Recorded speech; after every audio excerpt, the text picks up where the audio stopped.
औषधि को सबसे ज्यादा बढ़ाई करते हैं, बखान करते हैं, वो मैंने बताया त्रिफला चूर्ण है। भागवत जी का ये कहना है कि पृथ्वी पर अगर कोई अमृत चीज है, अमृत तत्व है, तो वो ये त्रिफला है। त्रिफला में 3 फल हैं, आंवला है, बहेड़ा है, हरडे है। लेकिन जो महत्व की बात आपको समझने की है वो ये कि हर बहेड़ा आंवला इसको हमेशा 1, 2, 3 के अनुपात में ही उपयोग करें। भागवत जी ने त्रिफला उपयोग करने के लिए बोला है, लेकिन उसके साथ उन्होंने एक महत्व की बात जोड़ी है कि इसको अकेला कभी भी उपयोग ना करें, या तो इसमें गुड़ मिलाएं या तो इसमें शहद मिलाएं। अकेला उपयोग करना हो तो ज्यादा दिन ना करें, नहीं तो आपको कुछ कमजोरी सी महसूस होगी। ज्यादा दिन से मतलब 3 महीने के आगे ना करें। तो मैंने जो बताया, रात को अगर त्रिफला ले रहे हैं तो या तो आप दूध के साथ लें, पानी के साथ त्रिफला लेना माने अकेला त्रिफला लेना, ऐसा माना जाता है। दूध के साथ अकेला नहीं है, गुड़ के साथ अकेला नहीं है और शहद के साथ अकेला नहीं है। त्रिफला में तीनों के बारे में मैंने कल थोड़ा थोड़ा आपको बताया था। ऐसे ही भागवत जी कहते हैं त्रिफला जैसी ही एक वस्तु है, त्रिकटु है।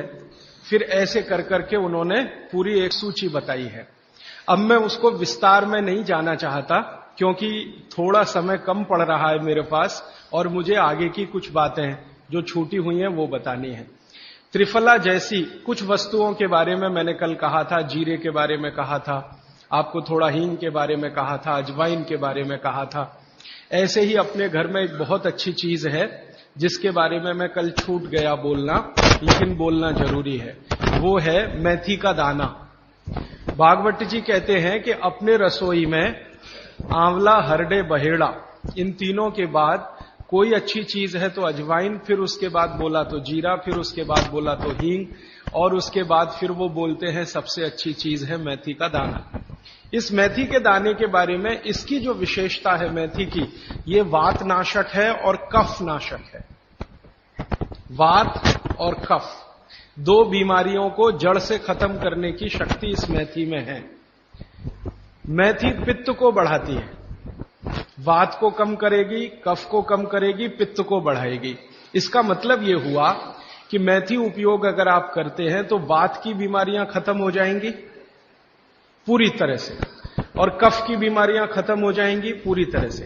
पित्त की बीमारियां बढ़ सकती हैं क्योंकि मेथी पित्त को बढ़ाती है। तो जिन लोगों को पित्त की बीमारी पहले से है उनके लिए विनती है कि वो मेथी का उपयोग ना करें। जिनको पित्त की बीमारी पहले से है वो मेथी का उपयोग ना करें। पित्त की बीमारी आप समझते हैं, एसिडिटी होना, हाइपर एसिडिटी होना, अल्सर होना, पेप्टिक अल्सर होना, मुंह में पानी आना, खाने का हजम नहीं होना, खाना खाने के 2-3 घंटे बाद भी खाने का टेस्ट मुंह में रहना, डकारे आना वगैरह वगैरह, हिचकी आना, ये ज्यादातर पित्त से जुड़ी हुई बीमारियां। तो मेथी के लिए भागवत जी कहते हैं कि पित्त के रोगी छोड़कर वात और कफ के रोगी इसको भरपूर मात्रा में ले सकते हैं। अब वात की बीमारियां अगर आपकी हैं, घुटने दुखना, कमर दुखना, कंधे दुखना, जोड़ों का दर्द, मेथी का उपयोग जरूर करें, जरूर करें। अब आप पूछेंगे जी मेथी का उपयोग करने का तरीका बहुत सरल बताया भागवत जी ने कि रात को 1 गिलास गुनगुने पानी में या गर्म पानी में 1 चम्मच मेथी दाना डाल दें, रात भर उसको रखें, सुबह उठकर मेथी दाने को चबा चबा के खाएं। चबा चबा के खाने का महत्व बहुत है। कई लोग मेथी की फंकी लेते हैं, पिसा हुआ मेथी होता है ना, उसकी फंकी लेते हैं, लेकिन फंकी का महत्व इतना नहीं है जितना चबाकर खाए हुए मेथी का है। क्यों? कारण उसका यह है कि जैसे ही मेथी आप चबाते हैं लार बनना बहुत तेजी से शुरू होती है, क्योंकि मेथी का जो स्वाद है ना वो कटुक है, कषाय स्वाद है उसका। तो उस स्वाद की कोई भी चीज आप चबाएंगे बहुत तेजी से लार बनेगी, और वो लार मैंने आपको पहले ही बता दिया है आपके जीवन के लिए बहुत ही महत्वपूर्ण और उपयोगी है। इसलिए मेथी दाने को चबाकर खाने का असर बहुत गहरा और बहुत अच्छा होता है। तो आप मेथी दाना नियमित रूप से अपने घर में रखें, रसोई में रखें, उसका उपयोग करें। इस मेथी दाने के लिए एक बात वैसे मैंने महसूस की है, हमारे ज्यादातर घरों में अचार जितने भी बनते हैं सब में मेथी होती है ज्यादातर। तो आप भागवत जी की बात अगर मानते हैं और सुनते हैं तो जो भी अचार में मेथी है वो अचार नहीं है, औषधि है, दवा है। माने आप कभी भी अपने जीवन में ऐसे अचार खाने से परहेज ना करें जिसमें मेथी है। मेथी है तो जरूर खाएं, वो चाहे आम का अचार हो, चाहे कोई भी दूसरा नींबू का हो, या जो भी अचार आप डालते हैं, अगर मेथी है तो जरूर उस अचार को आप खा सकते हैं।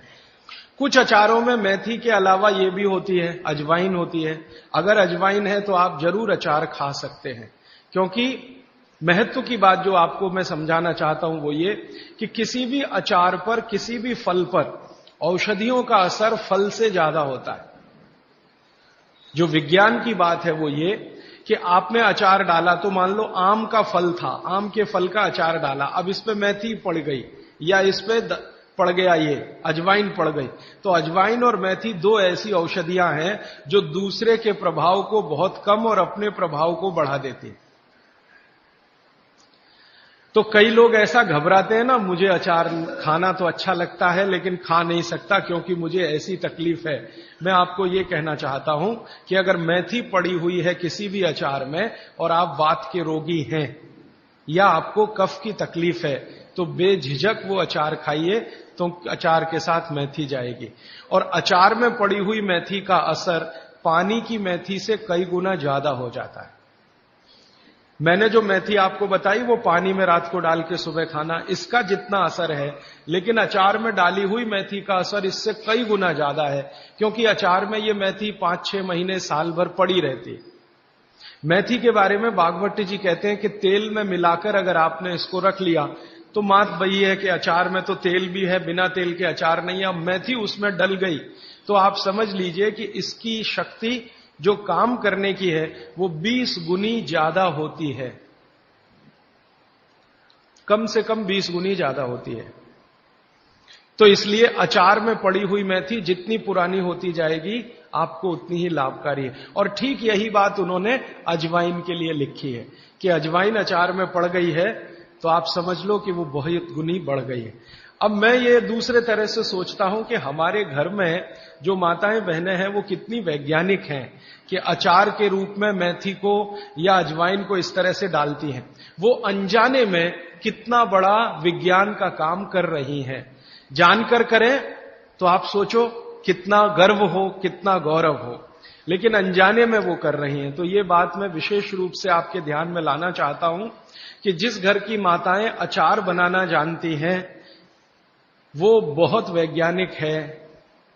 भले उन्होंने अपनी मां से सीखा हो या दादी मां से सीखा हो या नानी मां से सीखा हो, अनजाने में आपने एक ऐसी चीज सीख ली है जो दुनिया के बड़े बड़े डॉक्टर नहीं जानते।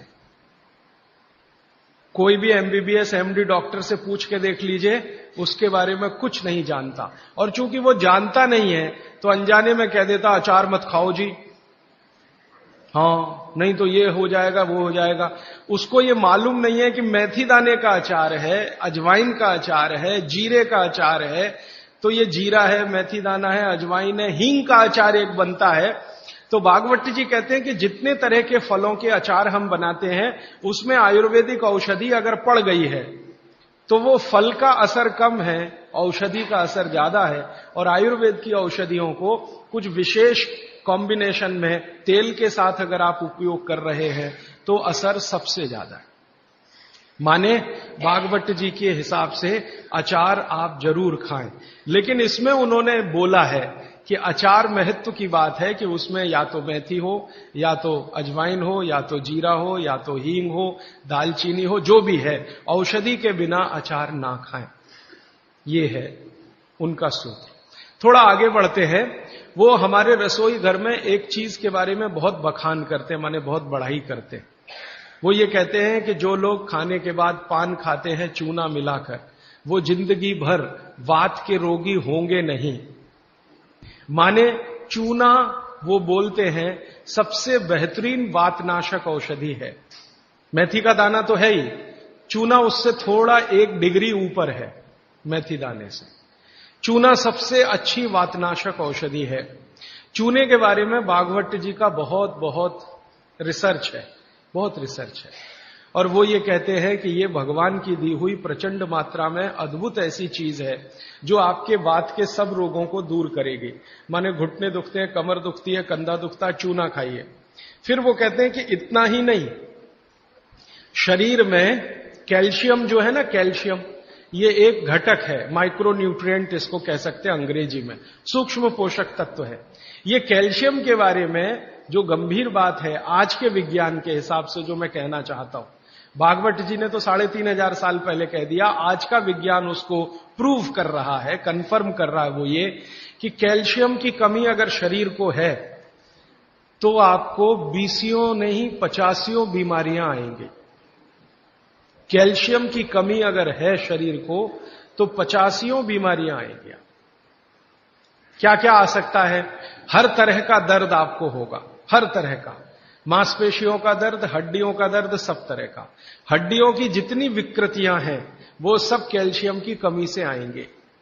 हड्डियों के जितने रोग हैं वो सब कैल्शियम की कमी से आएंगे। फिर वो कहते हैं कि रक्त के बहुत सारे रोग कैल्शियम की कमी से आते हैं, रक्त के रोग, खून की बीमारी। फिर वो कहते हैं कि बहुत सारे कफ के रोग कैल्शियम की कमी से आते हैं। तो कैल्शियम कम नहीं होने देना चाहिए। जो विज्ञान आज का कहता है, आधुनिक विज्ञान ये कहता है कि कैल्शियम वो माइक्रो न्यूट्रिएंट है, वो सूक्ष्म पोषक तत्व है जिसके शरीर में रहने पर ही दूसरे सूक्ष्म पोषक तत्व उपयोगी होते हैं। ये 12-15 साल का रिसर्च है, एक वाक्य में मैंने खत्म कर दिया। कैल्शियम की उपस्थिति में ही बाकी सभी सूक्ष्म पोषक तत्व उपयोगी होते हैं। इसका मतलब यह है कि अगर आपको शरीर में विटामिन सी का असर देखना है तो कैल्शियम चाहिए, विटामिन ए का असर देखना है तो कैल्शियम चाहिए, विटामिन बी का असर देखना है तो कैल्शियम चाहिए, अगर विटामिन डी का असर देखना है तो भी कैल्शियम चाहिए, विटामिन के का असर देखना है तो भी कैल्शियम चाहिए, प्रोटीन अच्छे से आपके शरीर को काम में आए तो कैल्शियम चाहिए, कार्बोहाइड्रेट्स ठीक से आपके शरीर को मदद करे तो कैल्शियम चाहिए, फैट्स आपके शरीर में डिसॉल्व होते रहें और जहां जरूरत है वहां लुब्रिकेशन में मदद करते रहें तो कैल्शियम चाहिए। माने समझ लीजिए कि कैल्शियम अगर नहीं है तो शरीर में सब कुछ बीमारियां आने ही वाली है। इसलिए कैल्शियम की उपलब्धता शरीर को होनी ही चाहिए। अब इसके बारे में भागवत जी कहते हैं, आधुनिक विज्ञान ने अभी प्रूव किया, भागवत जी पहले ही कह गए कि हमारे शरीर की 40 वर्ष की उम्र तक, 40 से 45 वर्ष की उम्र तक जो कुछ भी हम खा रहे हैं इसी में से हमको कैल्शियम मिलता रहता है। सबसे ज्यादा कैल्शियम आप जानते हैं दूध में है, दूध, फिर दूध के बाद दही, दही के बाद मट्ठा, मट्ठे के बाद मक्खन, मक्खन के बाद घी, इन सब में भरपूर कैल्शियम है। फिर आपने खाया संतरा, मौसम्मी, नारंगी, अंगूर, द्राक्ष, जो भी खट्टे फल, आम वगैरह वगैरह, सब में कैल्शियम भरपूर मात्रा में है। फिर सबसे ज्यादा कैल्शियम फलों में माना जाता केले में है। केला भरपूर खाना चाहिए क्योंकि कैल्शियम का सबसे बड़ा भंडार है और आसानी से हजम होता है। तो ऐसे जो फल हैं इनका जो कैल्शियम है ये 40-45 साल तक हमें आसानी से मिलता रहता है, क्योंकि शरीर की जो बायोकेमिस्ट्री है 40-45 साल तक एकदम दुरुस्त और तंदुरुस्त रहती है। जठर अग्नि भी तीव्र रहती है, बाकी सब फंक्शन ठीक है। लेकिन जैसे ही 45 की उम्र खत्म होती है, माताओं को यह बात विशेष रूप से कह रहा हूं, बहनों को, माताओं को, जैसे ही आपकी 45 की उम्र पूरी होती है और आपका मेंसेस साइकिल बंद होता है, मासिक धर्म आपका बंद होता है, उसी समय आपको कैल्शियम हजम होना कम होना शुरू होता है। आप कितना भी ये सब चीजें खाएं, केला भी खाएं, ये भी खाएं, लेकिन कैल्शियम उतना पूर्ति नहीं करता, क्योंकि कैल्शियम को शरीर में डाइजेस्ट कराने वाला जो हार्मोन है वो तभी तक आपको है जब तक आपकी मासिक चक्र की शुरुआत है। मासिक चक्र बंद होते ही ये हार्मोन कम होता है। आप जानते हैं कई हार्मोन्स कम हो जाते हैं, तो कैल्शियम डाइजेस्ट होना बहुत मुश्किल होता है। तब आपको जरूरत पड़ती है कि बाहर से कैल्शियम लें। इसलिए सब माताएं इस बात को ध्यान दें और इसको गांठ बांध लें कि 45 की उम्र होते ही चूना खाएं। क्योंकि अतिरिक्त बाहर से कैल्शियम उसी से मिलेगा। चूना जरूर खाएं आप सबके लिए, और आपको भी है चूना खाएं, क्योंकि आपकी उम्र भी 45 की जब पूरी होगी तो ये जो कैल्शियम है वो आपके लिए पर्याप्त नहीं है जो फलों से और सब्जियों से आ रहा है, कुछ अतिरिक्त चाहिए। और चूंकि बाकी सब माइक्रो न्यूट्रिएंट्स कैल्शियम की उपस्थिति में ही काम आएंगे, इसलिए इस पर ध्यान दीजिए। तो शायद इसलिए इस देश में एक परंपरा विकसित हुई है पान खाने की। ये पान खाने की परंपरा बहुत वैज्ञानिक है, बहुत ही वैज्ञानिक। जिसने भी शुरू की वो बागभट्ट का पक्का चेला रहा होगा, बहुत समझकर उसने ये शुरू की। और ये अद्भुत है। अद्भुत मैं इसलिए कह रहा हूं कि भारत की सब जातियों में उत्तर से दक्षिण, पूरब से पश्चिम ये परंपरा है। कहीं भी चले जाओ, आप सिक्किम में चले जाओ, अरुणाचल में चले जाओ, वो भी पान खाते हैं। और आप धुर दक्षिण में आ जाओ तो यहां भी है, उत्तर में चले जाओ, कहीं भी चले जाओ। तो ये पान खाना भारतीय सभ्यता का एक बहुत महत्वपूर्ण अंग है जो स्वास्थ्य से जुड़ा हुआ है। बस ध्यान इतना ही रखिए कि पान जो है चूने का ही खाना है। पान जो है चूने का ही खाना है। पान कभी भी कत्थे वाला ना खाएं, क्योंकि कत्था आपके लिए उतना उपयोगी नहीं है। कत्था स्वाद के लिए आप उपयोग करते हैं, चूना औषधि के लिए उपयोग करते हैं। ये बात मैं एक बार पहले भी कह चुका हूं, आज फिर से इसलिए कह रहा हूं कि कुछ नए चेहरे मैं देख रहा हूं। तो आपके रसोई में मेथी दाना हो गया, चूना हो गया, पान हो गया, फिर पान के बाद आपको जीरा, हींग वगैरह वगैरह, अजवाइन, ये सब हो गई। ऐसी कुल 108 औषधियां हैं। गरीब से गरीब आदमी की रसोई में ये औषधियां हैं, इनका भरपूर उपयोग करिए। एक औषधि के बारे में बागभट्ट जी कहते हैं और भी महत्व की है, दालचीनी। दालचीनी के बारे में बागभट्ट जी कह रहे हैं कि वायु के जितने भी प्रकोप हैं, जैसे दमा, अस्थमा, ये वायु की बीमारियां, अस्थमा, दमा, वात की बीमारियां वायु की, तो इनको खत्म करने में या समाप्त करने में या इन बीमारियों को ठीक करने में बड़ी मदद करता है दालचीनी। और दालचीनी के बारे में बागभट्ट जी कहते हैं कि ये दमा, अस्थमा, इनको तो खत्म करेगा ही, वात के सब रोगों को खत्म करेगा, कफ के रोगों को भी खत्म करता है। कफ के रोग आप समझते हैं, खांसी है, सर्दी है, जुकाम है, मोटापा है, वजन बढ़ना, ये सब कफ के रोग हैं। तो इनमें भी दमा जैसी बीमारियों जितना असर है दमा पे, उतना ही इस पर भी है, कफ की। तो दालचीनी का भी उपयोग आप कर सकते हैं आपकी बीमारी के हिसाब से। दालचीनी आप सब जानते हैं, आसानी से आपको पहचान में भी आती है। बस उसका उपयोग करते समय ध्यान रखें कि ये ज्यादा उपयोगी है पाउडर के रूप में। कई बार मैंने देखा है भोजन बनाते समय हम दालचीनी का पत्ता डाल देते हैं या उसकी वो जो छाल जैसी है वो डाल, वो उतना उपयोग नहीं आता जितना पाउडर करके वो उपयोग में आता है। और दालचीनी के बारे में बागभट्ट जी कहते हैं कि इसको अगर उपयोग कर रहे हैं तो आप गुड़ के साथ इसको खूब घिसिए, रगड़िए, ऐसे ऐसे ऐसे ऐसे खूब अच्छे से गुड़ मिले, फिर खाइए, फिर पीछे से थोड़ा गर्म पानी पीजिए, अद्भुत परिणाम। और अगर आप शहद ले सकते हैं तो शहद के साथ तो इसका मर्दन, मर्दन एक शब्द उन्होंने इस्तेमाल किया, मर्दन माने घिसना, रगड़ना। तो वो कहते हैं कि खूब रगड़ करके, मर्दन करके शहद में ऐसे ऐसे ऐसे ऐसे 5-7 मिनट, फिर चाटिए और थोड़ा हल्का गुनगुना पानी पीजिए, तो आपके शरीर के कम से कम तो 50 रोग ये अकेला दालचीनी खत्म कर देगा, कम से कम 50। कफ के रोग और वात के रोग।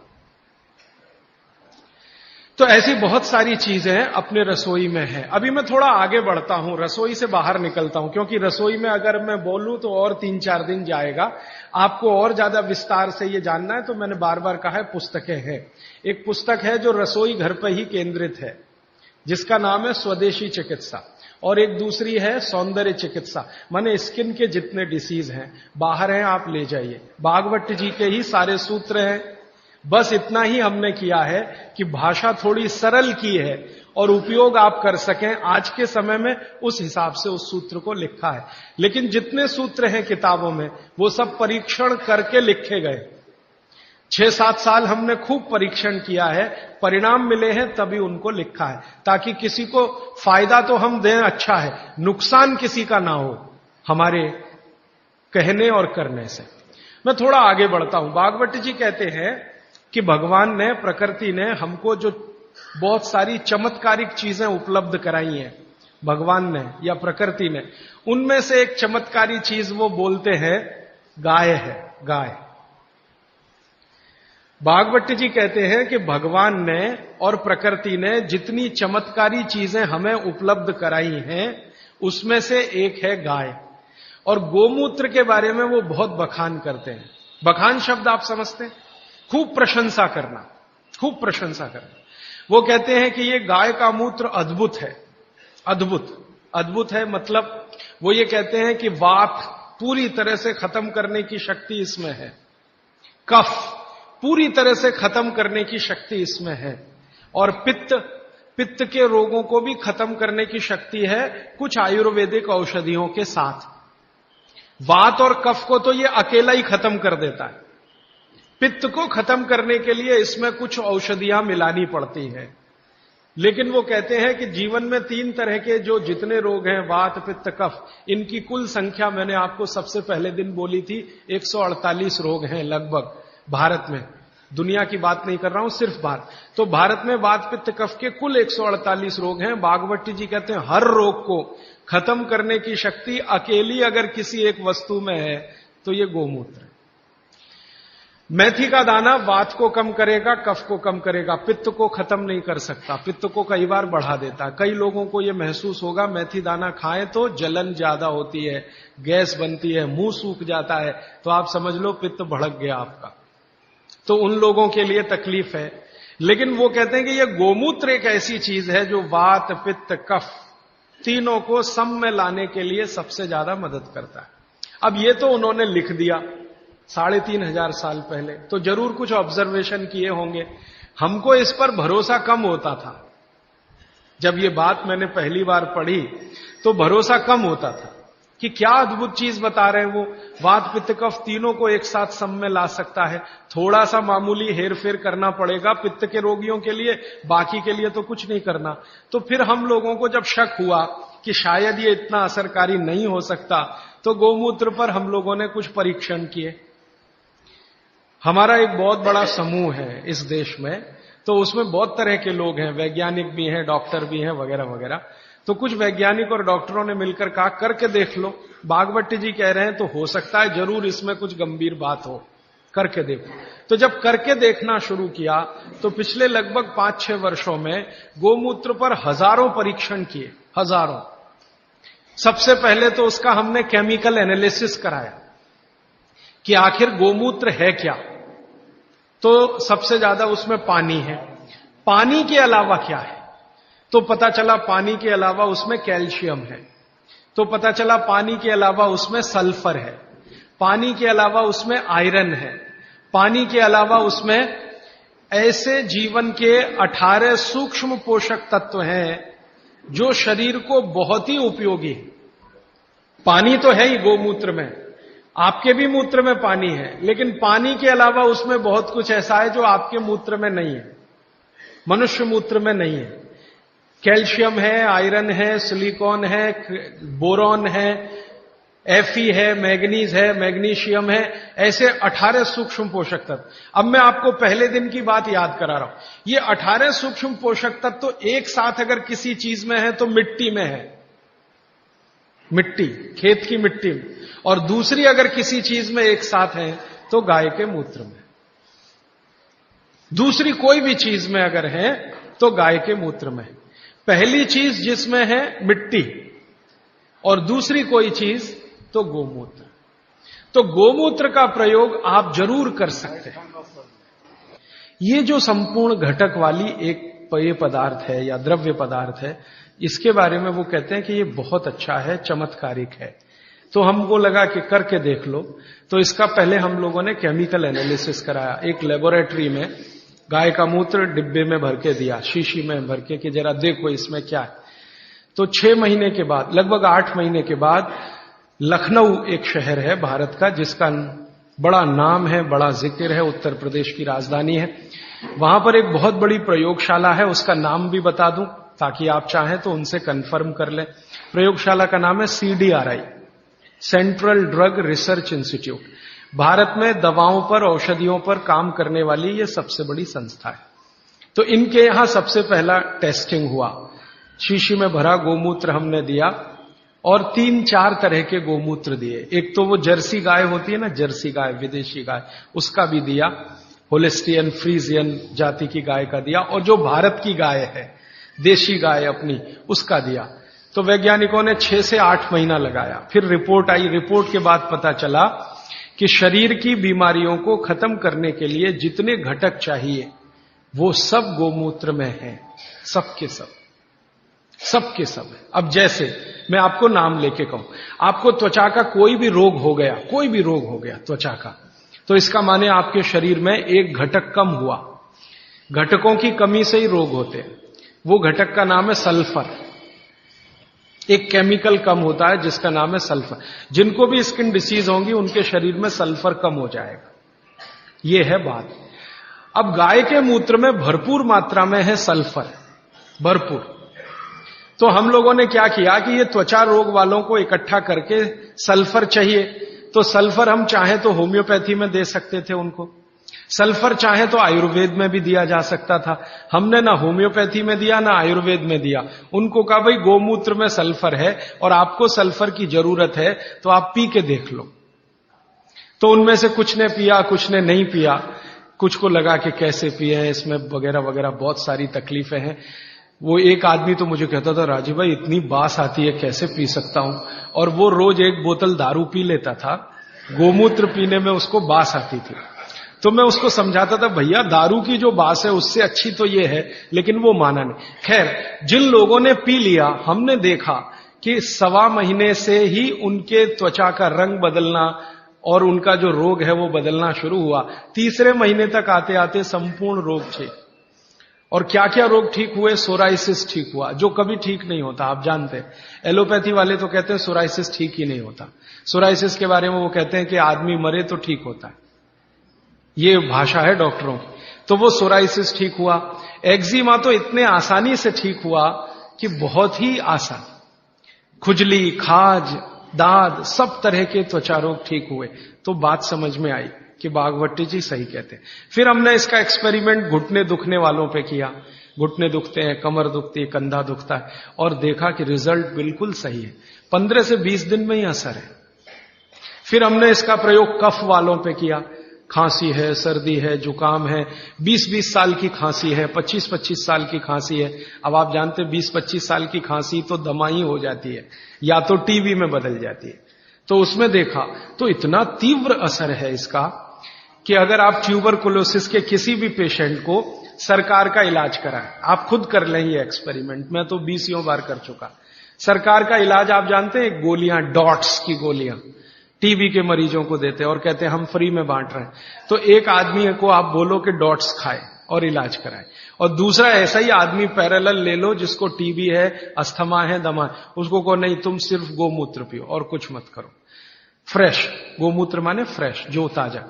तो आप देखेंगे कि वो डॉट्स की गोली खाने वाले को 4 महीने से 6 महीने लगेंगे और ये गोमूत्र पीने वाले को 1.25 महीने से 2 महीना ही लगेगा और ठीक होगा। और ये एक बार ठीक हुआ गोमूत्र पी के, इसको दोबारा टीबी नहीं आएगी, क्योंकि गोमूत्र बीमारी ही ठीक नहीं करता, प्रतिरोधक शक्ति इतनी बढ़ा देता है कि वो बीमारी भविष्य में दोबारा ना आए। तो समझ में आया कि बागभट्ट जी तो कुछ गलत नहीं बोल गए, सही। फिर हमने और एक एक्सपेरिमेंट किए कि जिनको डॉट्स दी जा रही है, ऐसे कुछ मरीज एम्स में हमने चिन्हित किए। ज्यादा एक्सपेरिमेंट हमने एम्स के डॉक्टरों की मदद से किए। तो ऑल इंडिया इंस्टीट्यूट के कुछ मरीज जिनको डॉट्स दी जा रही है, नियमित रूप से टीबी के लिए वो आते हैं, उनको शीशी में भर भर के ये दे दिया। और ये नहीं कहा कि ये गोमूत्र है, क्योंकि कहो तो खाए नहीं और पिए नहीं। उनको कहा ये बहुत अच्छा सिरप है, आप इसको पीते रहो। अब वो आते थे, शिकायत करते थे कि ये कैसा सिरप है, इसमें कुछ बास सी आती है, दूसरे सिरप तो मीठे मीठे लगते हैं, कि भाई ये सिरप दूसरे तरह का। तो उनको बताएं तो पिए नहीं, और हमारा एक्सपेरिमेंट हो नहीं तो हमें तो करना था, तो उनको बताया गया। तो ये हमने देखा कि डॉट्स का जो काम करने का है डॉट्स माने उसके जो माइक्रोन्यूट्रिएंट्स, उसके घटक जो शरीर पर काम हो रहे हैं, गोमूत्र पीते ही उनके काम करने की शक्ति 20 गुने से 40 गुनी बढ़ गई। डॉट्स तो काम कर ही रही है, लेकिन गोमूत्र के साथ जब डॉट्स दी गई तो वही उनकी बीमारी जो 6 महीने में खत्म होने वाली थी, वो 2-2.25 महीने में संपूर्ण जड़ से ठीक हो गई। फिर जब वो ठीक हो गए तब उनको हमने बताया कि भैया वो शीशी में भर के जो दिया था वो गोमूत्र था, तो तुरंत नाक चढ़ गई उन्हें, ठीक हो गए। कहते हैं जी आपने तो बहुत अच्छा कर दिया, हमको हमारी संभावना नहीं थी कि हम जिंदा भी बचेंगे, लेकिन नाक तब भी चढ़ गई। तो ये जो नाक चढ़ती है हमारी, ये अब कम कर दीजिए इसको चढ़ाना। गाय का मूत्र अद्भुत है, बहुत ही अद्भुत है। इसके हम एक्सपेरिमेंट करते करते 48 रोगों तक पहुंचे हैं आज। 48 डिसीज हैं, 48 रोग हैं, वात के, कफ के, पित्त के, तीनों के जड़ से खत्म होते हैं। अभी जो लेटेस्ट हम काम कर रहे हैं आज की तारीख में, जब मैं आपसे कह रहा हूं, इस समय ज्यादा काम हो रहा है कैंसर पे, कि गोमूत्र का कैंसर पे असर देखो क्या होता है। तो गले का कैंसर, आहार नली का कैंसर और पेट का, इन 3 कैंसरों पर सबसे अच्छे परिणाम है गोमूत्र के, तीनों कैंसर पे। बाकी जो रक्त का कैंसर है उसमें परिणाम अभी उतने अच्छे नहीं हैं। तो भागवत जी के जो परमुटेशन और कॉम्बिनेशन है, मतलब कि गोमूत्र में ये मिलाओ और ये मिलाओ और इतनी मात्रा में मिलाओ और इतनी, वो करके देख रहे हैं। और वो करके देखने के लिए एक बड़ा हॉस्पिटल बन रहा है इस देश में, आप कभी भी वहां जा सकते हैं। 11 फरवरी से काम करना शुरू कर देगा। वलसाड में बन रहा, वलसाड आपने सुना है, गुजरात में।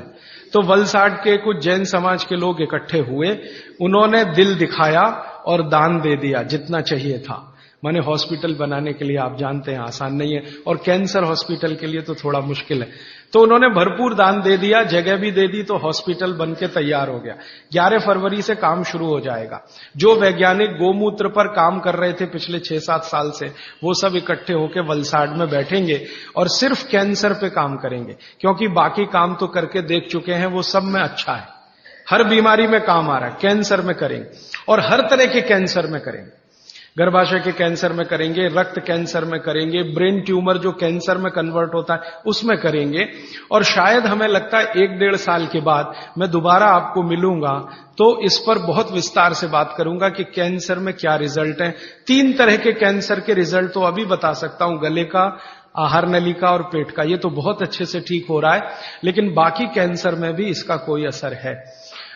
आपने कैंसर के बारे में जितना कुछ सुना है उसमें से एक बात मैं कहूं कि आधुनिक विज्ञान ये कहता है कि शरीर को कैंसर तभी होता है जब शरीर में एक केमिकल कम होता है।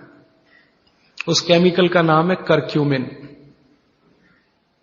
ये आज के वैज्ञानिकों ने रिसर्च करके निकाला है। करक्यूमिन नाम का एक केमिकल है, ये कम है तो जरूर तो खत्म होगा आदमी, कैंसर आएगा और खत्म होगा। और इस केमिकल की कमी से जो कोशिकाएं होती हैं वो अनकंट्रोल्ड होती हैं, उनके ऊपर कंट्रोल नहीं रहता, तो ये एक दूसरे के साथ मिलकर एक जूथ जैसा बना लेती हैं। वो ट्यूमर हो जाता है, फिर ट्यूमर बाद में ब्लास्ट होता है और फिर वो मैलिग्नेंट होता है, पहले बिनाइन फिर मैलिग्नेंट, और फिर अंत में कहते हैं जी डेथ ही है और कुछ है नहीं, उसमें कंट्रोल के बाहर है वो सब। सारे वैज्ञानिक इसमें लगे हुए। अब संयोग की बात देखिए कि जिस करक्यूमिन की बात आज के वैज्ञानिक कर रहे हैं, वो करक्यूमिन भरपूर मात्रा में गोमूत्र में है, भरपूर मात्रा में, और एकदम डाइजेस्टेबल फॉर्म में है। डाइजेस्टेबल माने तुरंत पियो और असर करे, ऐसा देर नहीं लगे। ये कुछ ऐसा संयोग है प्रकृति का। वैज्ञानिक कह रहे हैं कि ये तत्व कम होता है तभी कैंसर होता है। अब यही तत्व गाय के मूत्र में है। तो हजारों साल पहले भागवत की कही हुई बात अब सिद्ध हो जाएगी, साल भर में तो सब मान लेंगे। अब तक जितने रिसर्चेज हुए हैं गोमूत्र पर, इन पर भारत सरकार के सामने रिपोर्ट्स पेश की गई। भारत सरकार की जानते हैं एक काउंसिल है जिसका नाम है MCI, medical council of India. इनके पास सब कुछ जाता है सबसे पहले, तो वो सब गया। तो MCI वालों ने नाक चढ़ाई बहुत, ये क्या आप ले आए गोमूत्र, ऐसा बात करते हैं, ये क्या ले आए गोमूत्र। माने उनको लगता है कि ये तो बेकार की चीज है गोमूत्र। अब उनका कुतर्क क्या है वो जरा देखो। कुतर्क, तर्क है तो चलो अच्छा है, हम उनसे संवाद कर सकते हैं, समझा, कुतर्क करते। कहते जी ये गोमूत्र इतना ही अच्छा होता तो गाय छोड़ती क्यों इसको शरीर से।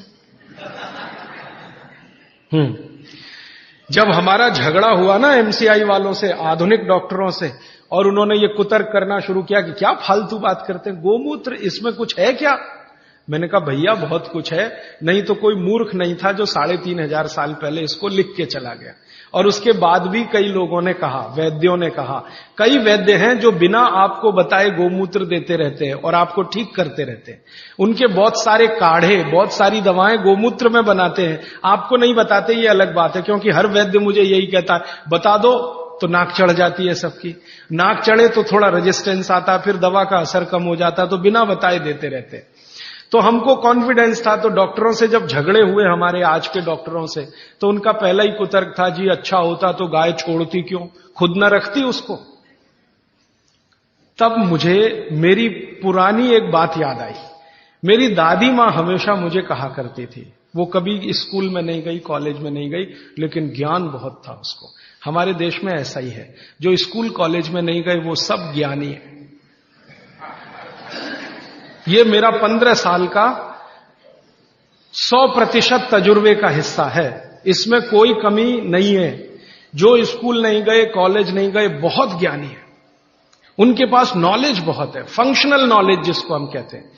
ऑपरेटिव और फंक्शनल नॉलेज उनको जबरदस्त है, और वो इतनी ज्ञान की बातें कई बार कर जाते हैं कि हमारा सिर घूम जाता है। एक बार मैं आपको ये क्षेपक है लेकिन मैं जोड़ देता हूं आपको समझ। मैं एक बार पटना रेलवे स्टेशन पे उतरा, बहुत बार जाता रहता हूं, घूमता रहता हूं, तो रात के 2:30 बजे थे। अब ट्रेन से उतर गया, सामान थोड़ा ज्यादा था, मेरे पास एक ही सामान है, किताब है। मेरे कपड़े तो 2 ही 3 है, बस किताब है।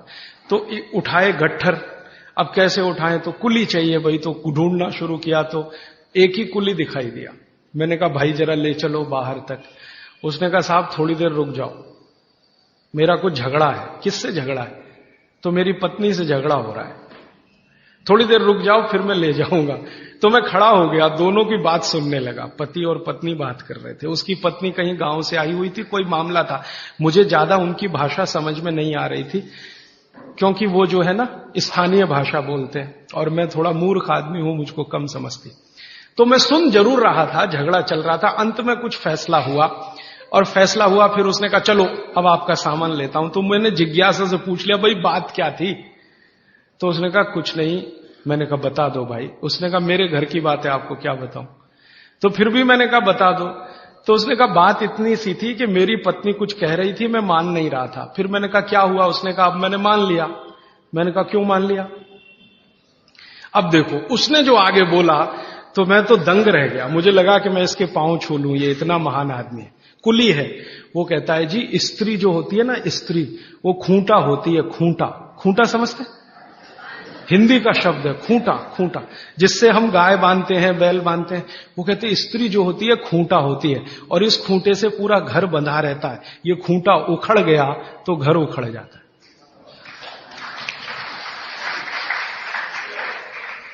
अब मैंने कहा कि भाई इसने कहीं यूनिवर्सिटी में गया नहीं, कोई डिग्री इसके पास है नहीं, इतने ज्ञान की बात इसने कैसे कही?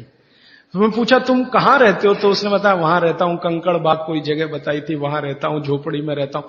फिर मैंने कहा ठीक है झोपड़ी में रहते हो वो अलग बात है, तुम्हारे मित्र यार कौन है? तो उसने कहा मेरे ही जैसे हैं, कोई कुली है, कोई पत्थर तोड़ता है, कोई कुछ करता है, हम सब रात को बैठते हैं और यही चर्चाएं करते। मैंने कहा बड़े ज्ञान की बात है ये तो।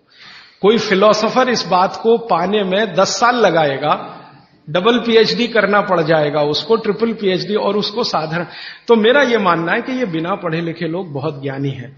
ये अनजाने में कई बार ऐसी बातें करते हैं या ज्ञान के काम करते हैं जो जानकर करें तो सबका गौरव और सम्मान इतना ही हो जितना हमारा आपका है। तो बागवट जी ने कह दिया। उसके बाद बहुत सारे वैद्यों ने अनजाने में ये किया कि बागवट जी कह गए इसलिए गोमूत्र में घिस के दो, हरडे है ना, गोमूत्र में घिस के दो तो ज्यादा लाभ करती है, पानी में घिस के दो तो कम लाभ करती है, ऐसे ऐसे। तो मैंने उन वैज्ञानिकों से झगड़ा ले लिया इसी आधार पर कि ये बोला है, हजारों साल किया है। ये अलग बात है कि रिपोर्ट्स नहीं रखी उन्होंने, तो ठीक है हम निकाल के देंगे आपको। तो उनका एक ही कुतर्क था कि जी मूत्र इतना अच्छा होता तो गाय क्यों छोड़ती इसको। आपका मूत्र अगर इतना अच्छा होता तो आप क्यों छोड़ते इसको? फिर बाद में मुझे दादी की बात याद आई कि दादी ये कहती थी कि ये गाय नहीं है, माता है। माता है, माता। वो कभी भी हम कहते थे गाय, तो वो कहती थी गाय मत बोलो, गो माता, या तो माता बोलो नहीं तो गो माता। गाय नहीं बोलने दिया कभी भी उसने, क्योंकि गाय बोलना वो कहती थी अपमान है उसका। तो गौ माता है। अब माता जो होती है हर जरूरी चीज बच्चे के लिए छोड़ती है, ये आप सब जानते हैं। बच्चा उत्पन्न हुआ तो उसको सबसे ज्यादा जरूरी है दूध, तो मां दूध छोड़ना शुरू कर देती है। बच्चे होने के पहले तक नहीं है, वो बच्चा होने के बाद ही है। तो माता के बारे में यह कहा जाता है, मां की परिभाषा इस देश में है कि हर जरूरी चीज जो उसके बच्चे को चाहिए वो छोड़ती है। तो मुझे लगा गाय भी माता है, तो ये बहुत जरूरी चीज है शायद हमारे लिए, मूत्र, तो ये हमारे लिए शायद छोड़ती है। हम मूर्ख हैं कि उसको इकट्ठा नहीं करते, बेकार जाने देते हैं। तो वैज्ञानिकों को मैंने कहा भाई हमारे यहां तो ये कहा जाता है कि ये गाय नहीं है, माता है। तो मां कुछ जरूरी चीज हमारे लिए छोड़ती है, तो शायद ये जरूरी हो। तो उनका अच्छा ठीक है, अब आप बहुत जोर दे रहे हो, और हमने कई तरह का प्रेशर डलवाया था उनके ऊपर, तो चलो करके देख लेते हैं। फिर एम्स के और एमसीआई के वैज्ञानिकों ने काम किया, और काम करने के बाद 8 महीने के बाद वो कहते हैं बात आपकी बिल्कुल सही है, ये गोमूत्र हमारे लिए ही गाय छोड़ती है, हमारे लिए ही छोड़ती है। हमको बीसियों बीमारियां हैं जो इससे ठीक होती है। तो आप अपने जीवन में गाय के प्रति देखने का थोड़ा नजरिया बदल दो। अब तक आप गाय को दूध के लिए देखते थे, अब मैं आपको दिखाना चाहता हूं मूत्र के लिए देखो। दूध तो बोनस है, मूत्र उसकी जिंदगी के आखिरी दिन तक मिलने वाली औषधि है। दूध तो थोड़े ही दिन मिलेगा, आप जानती हैं गाय थोड़े दिन दूध देती है, जैसे मां थोड़े दिन दूध दे सकती है वैसे गाय भी थोड़े ही दिन दे सकती है, हमेशा नहीं दे सकती। थोड़े दिन के बाद दूध बंद हो जाता है, लेकिन मूत्र जीवन के आखिरी दिन तक देती है। और उस मूत्र से हमने करके देख लिया, वैज्ञानिकों ने मान लिया कि 48 बीमारियां तो जड़ से ठीक हो जाती हैं। ये बीमारियां क्या क्या हैं फिर से सुना देता हूं। जोड़ों के दर्द सब तरह के, किसी भी स्तर के जोड़ों के दर्द, पित्त की बीमारियां किसी भी तरह की, कफ की बीमारियां किसी भी तरह की, गोमूत्र से ठीक होती है। आप बोलेंगे इसको लेना कैसे चाहिए? भागवत जी ने इसका तरीका यह बताया है कि गोमूत्र लेना हो तो उसका सबसे अच्छा समय है सवेरे का। वंदे मातरम। राजीव भाई के अनुज भाई प्रदीप दीक्षित द्वारा संचालित एवं सेवाग्राम वर्धा स्थित राजीव दीक्षित मेमोरियल स्वदेशी उत्थान संस्था के माध्यम से स्वदेशी चिकित्सा के व्याख्यानों की सीडी उपलब्ध कराई जाती है, जिसे आप केवल 10 रुपए के लागत मूल्य पर प्राप्त कर सकते हैं। राजीव भाई के इन प्रेरणादायी व्याख्यानों की सीडी को आप अपनी क्षमता अनुसार 100, 200, 500 या अधिक संख्या में दान करें और स्वदेशी चिकित्सा के इन व्याख्यानों को घर घर पहुंचाने में हमारी मदद करें। सवेरे का समय बताया है, अच्छा है, सवेरे गोमूत्र लेना चाहिए। कितना लेना चाहिए? तो ये मात्रा भागवत जी बोलकर गए कि जो बहुत ज्यादा बीमार हैं, बहुत बीमार हैं, उनको एक दिन में 100 ग्राम नहीं कहा है, लेकिन जो मात्रा दी है वो ग्राम के बराबर है। और 100 ग्राम बोल रहा हूं ताकि समझ में आए, नहीं तो उनकी मात्रा बोल दी तो समझ में नहीं आएगी, लेकिन वो लगभग 100 ग्राम। तो जो बहुत बीमार हैं उनको 100 ग्राम, 100 मिलीलीटर। 100 मिलीलीटर माने एक कप जो चाय का है ना, उसमें 150 ml चाय आती है, 150 मिलीलीटर, तो उसका पाव कप मान लो। ये बीमार, बहुत बीमार लोगों के लिए। और वो कहते हैं कि इसको आधा आधा करके लो तो और अच्छा है। तो आधा एक बार ले लिया, आधा दूसरी बार ले लिया।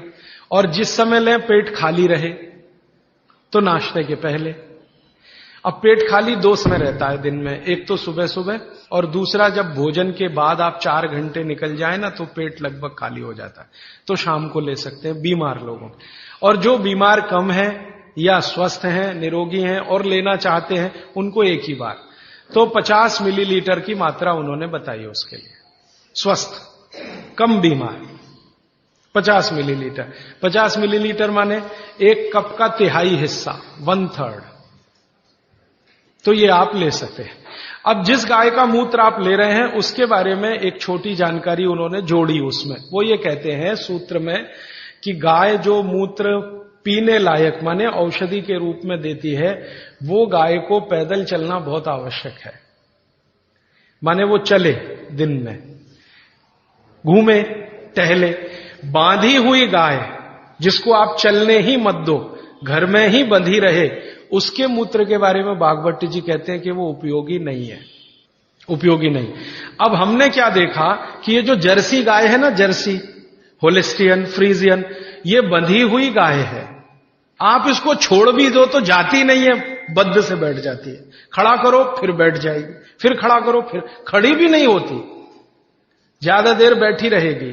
चलना तो उसके लिए इतना भारी है कि जब वो चलेगी तो ऐसी कराह निकलती है उसके मुंह से। तो ये बंधी हुई गाय है। भागवत जी कहते हैं बंधी हुई गाय का मूत्र अच्छा नहीं है।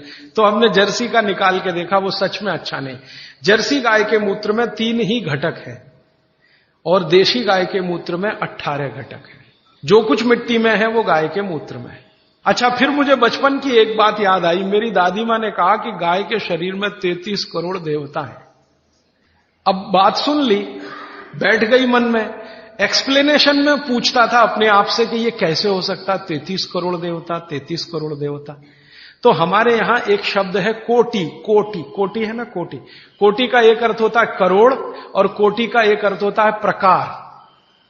संस्कृत शब्द है कोटि। कोटि का एक अर्थ है करोड़, 10 करोड़, 20 करोड़, 50 करोड़, जो गिनती में आप गिन। कोटि का दूसरा अर्थ है प्रकार। तो शायद यहां पर जो अर्थ है वो प्रकार वाला है। 33 प्रकार के देवता, 33 करोड़ नहीं, क्योंकि जिस समय भागवत जी ने लिखा था उस समय हिंदुस्तान की आबादी 20 करोड़ से कम रही होगी। तो 33 करोड़ देवता कैसे हो सकते हैं जब कुल मनुष्यों की संख्या इतनी कम है। तो शायद वो प्रकार वाला है। और आजकल बहुत लोग खिल्ली उड़ाते हैं ना हिंदू धर्म की, क्या बात करते हो, 33 करोड़ देवता है तुम्हारे यहां, हमारे यहां तो एक ही देवता है और देवता तो एक ही होता है। तो वो शायद 33 प्रकार के देवता हैं, ऐसा है। अब मैंने एक बार पुराने शास्त्रों से गाय का एक चित्र निकला हुआ देखा, तो देवताओं का बना हुआ था कि गाय के शरीर में कौन कहां है।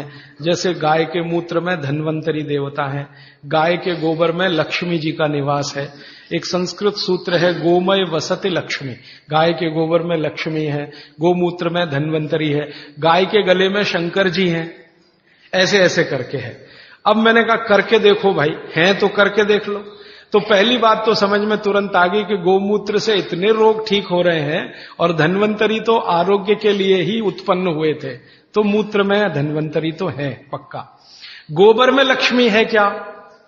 तो हम लोग 6-7 साल से ये प्रयोग कर रहे हैं और अब जाके हम ये कह सकते हैं कि सच में महालक्ष्मी है गोबर में, लक्ष्मी नहीं महालक्ष्मी।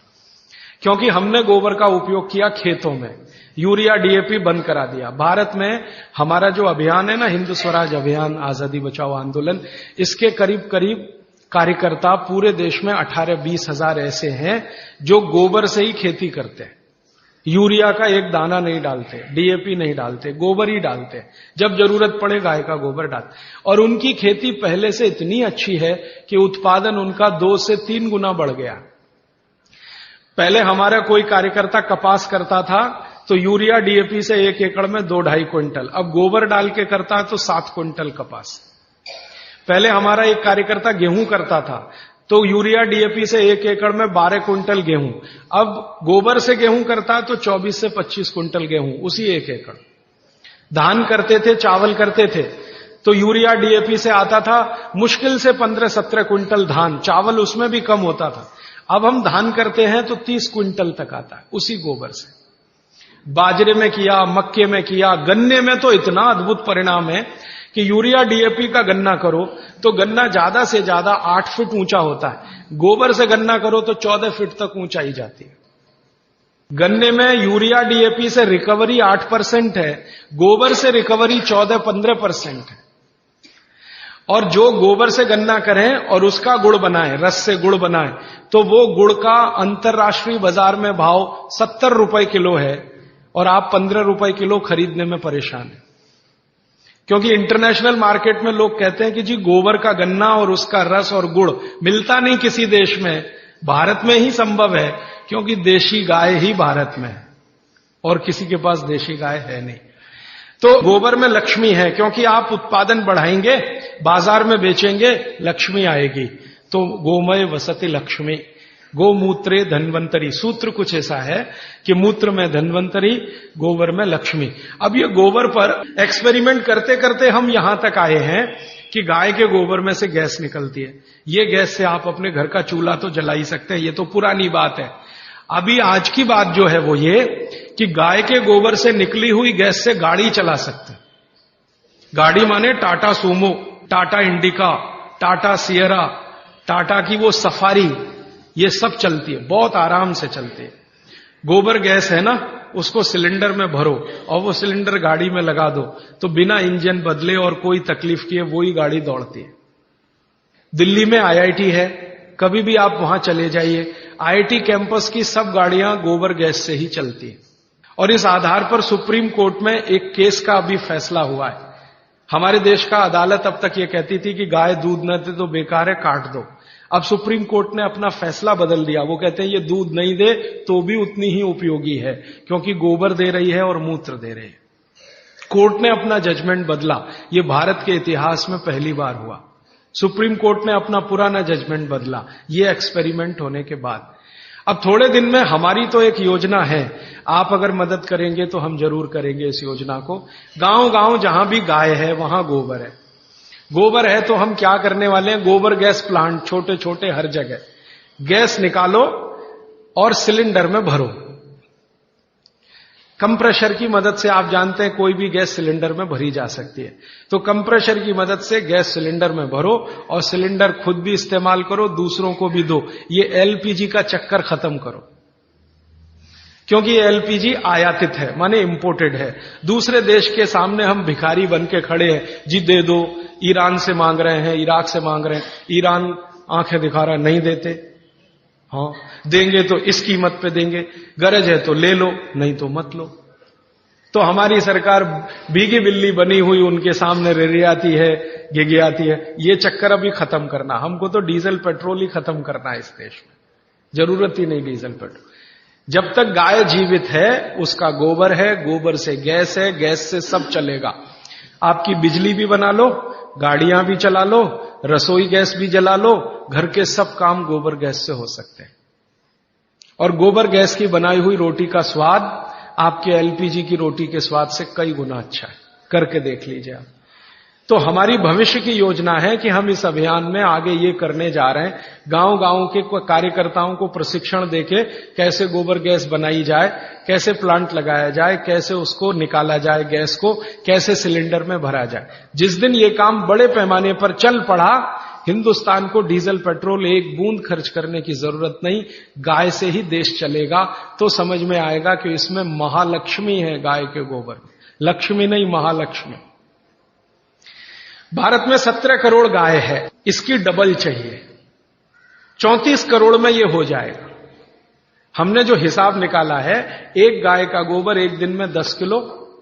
अभी 17 करोड़ गाय है तो एक दिन का उनका गोबर है 170 करोड़ किलो। लेकिन सारे देश के डीजल की खर्चा और पेट्रोल का खर्चा और एलपीजी का खर्चा, ये पूरा अगर हम कवर करना चाहें तो गाय चाहिए 34 करोड़। हम आधे का तो कर सकते हैं, आज जितनी गाय है 34 करोड़। अब ये 34 करोड़ गाय कहां से आएगी? ये तभी आएगी जब कटना बंद हो। आप अगर इसका संरक्षण करें, गाय का कटना इसका बंद करा दें, तो गाय की संख्या अपने आप 34 करोड़ हो जाएगी। क्योंकि भारत की जो गाय है, देशी गाय, वो 20 साल जीवित रहती है और 20 साल में कम से कम 17 बार मां बन सकती है वो भारत की गाय। और ये जो जर्सी है ना, इसकी उम्र ही नहीं है, ये ज्यादा से ज्यादा 8 से 9 साल जीवित रहती है और 8 से 9 साल में 5-6 बार मां बनती है। और भारत की जो देशी गाय है, इसके बारे में भागवत कहते हैं कि इससे जैसी कोई दूसरी चीज भगवान ने नहीं बनाई। भागवत जी कहते हैं कि इसके जैसी दूसरी चीज कोई भगवान ने नहीं बनाई। ये देशी गाय है, मां बनेगी, बछड़ा आएगा, बछड़ी आएगी तो गाय बनेगी, बछड़ा आएगा तो बैल बनेगा। और देशी गाय का बछड़ा ही बैल बनता है, ये जर्सी वाला नहीं बनता। क्योंकि देशी गाय के शरीर पर कंधा है, तो कंधा चाहिए ना बछड़े को बैल बनने के लिए, तो वो तभी संभव है। इसलिए देशी गाय का संरक्षण करना बहुत जरूरी है। आप बोलेंगे जी संरक्षण कैसे हो? भागवत जी कहते हैं कि भारत को भगवान की सबसे अच्छी देन है वो ये गाय है, जिसको हम देशी गाय कहते हैं। इसकी हमेशा सेवा करो तो ये संरक्षित हो। शायद इसलिए हमारे बुजुर्गों ने कहा गाय की सेवा करो तो मोक्ष मिलेगा, 33 प्रकार के देवता खुश रहेंगे। और मैंने करके देखा, ये देशी गाय आप घर में रखो, उसकी सेवा करो, सवेरे सवेरे सो के उठो, बस गाय को देखो, कुछ मत करो, बैठ जाओ, देखो उसको सामने, और आपके शरीर में इतनी खुशी और आनंद पैदा होगा उसका चेहरा देखने मात्र से। करके देख लो इसको। मैं अभी एक एक्सपेरिमेंट कर रहा हूं, डिप्रेशन के कुछ मरीजों को मैंने इकट्ठा किया है एक गौशाला में डिप्रेशन के मरीजों को इकट्ठा किया है। कोई दवा नहीं देते, वो कहते हैं जी गाय के सामने बैठो बस और देखो, उसको देखो, उसकी आंखें देखो, आंखों में जितनी सुंदरता है देशी गाय की कहीं नहीं मिलेगी आप। और जो आप गाय पहचान सकते हैं, भारत में एक गाय है किल्लारी गाय कहते हैं उसको, किल्लारी गाय, एकदम गुलाबी आंखें, सुर्ख गुलाबी आंखें। उसकी आंखें देख लिया आपने तो डिप्रेशन और अवसाद आपका खत्म हो जाए। इतना आनंद मिलता है गाय को देखने से। तो गाय देखने मात्र से अगर आनंद की प्राप्ति हो रही है तो ये उसकी सबसे बड़ी विशेषता है। मूत्र से तो बीमारियां ठीक हो ही रही हैं, गोबर से तो बहुत कुछ हो ही रहा है अपने देश में, उसकी आंखें देखने मात्र से खुशी पैदा होती है। और उसी गाय के साथ एक भैंस को देख लो, बराबर में एक गाय खड़ी कर लो, एक भैंस खड़ी, भैंस का चेहरा देख लो आप, तो ना हो तो डिप्रेशन हो जाएगा। हाँ, भैंस का चेहरा देखते ही मन में जो पैदा होता है ना, वो वॉमिटिंग सेंसेशन जैसा कुछ, और गाय का चेहरा देखते ही खुशी। तब मुझे ये सब बातें समझ में आई कि हमारे पूर्वज पुरखे गाय के लिए कितने प्रेमी और कितना उसको बचाने के लिए लगे रहे। और आप जानते हैं कि इस हिंदुस्तान की आजादी की लड़ाई गाय से शुरू हुई। जो 1857 में मंगल पांडे ने गाय की चर्बी के कारतूस की बात सुनी नहीं होती, तो गोली मारी नहीं होती, तो क्रांति शुरू नहीं होती।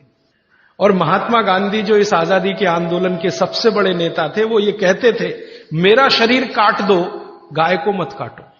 और एक जगह तो गांधी जी ने अंग्रेजों को कड़क भाषा में कहा कि तुम भारत को गुलाम रखना चाहते हो, रखो, गाय काटना बंद कर दो, मैं आंदोलन वापस ले लूंगा। वो कहते हैं गाय बच गई तो आजादी तो आ ही जाएगी। एक बार गांधी जी को एक अंग्रेज पत्रकार ने पूछा कि आपको आजादी और गाय दोनों में से क्या चाहिए, तो कहते हैं गाय बचा दो, आजादी तो आ ही जाएगी। गांधी जी जैसे आदमी को इतना लगता था।